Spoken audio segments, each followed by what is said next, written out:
एक समय की बात है, पहाड़ियों के बीच बसे एक शांत गांव में एथन नाम का एक छोटा लड़का और उसकी छोटी बहन लिली रहते थे।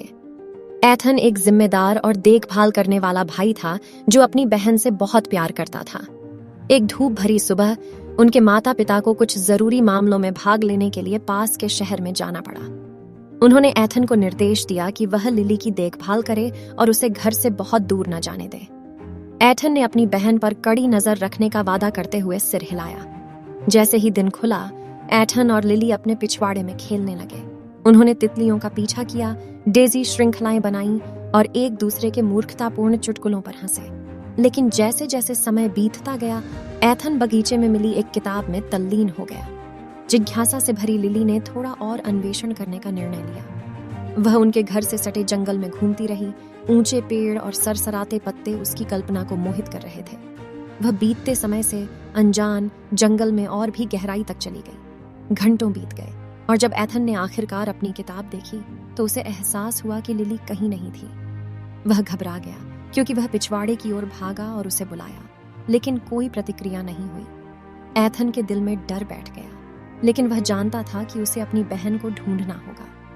वह जोर जोर से उसका नाम पुकारते हुए जंगल की ओर चला गया। जंगल घना था और उसे नहीं पता था कि कहाँ देखना, लेकिन उसने हार मानने से इनकार कर दिया। इस बीच लिली गहरे जंगल में रास्ता भटक गई। जब उसे एहसास हुआ कि वह अकेली है और घर से बहुत दूर है, तो उसकी आंखों में आंसू आ गए। वह डरी हुई और अकेली महसूस करते हुए एक कायदार चट्टान पर बैठ गई। लिली को पुकारने से एथन की आवाज कर्कश हो गई, लेकिन वह दबा रहा।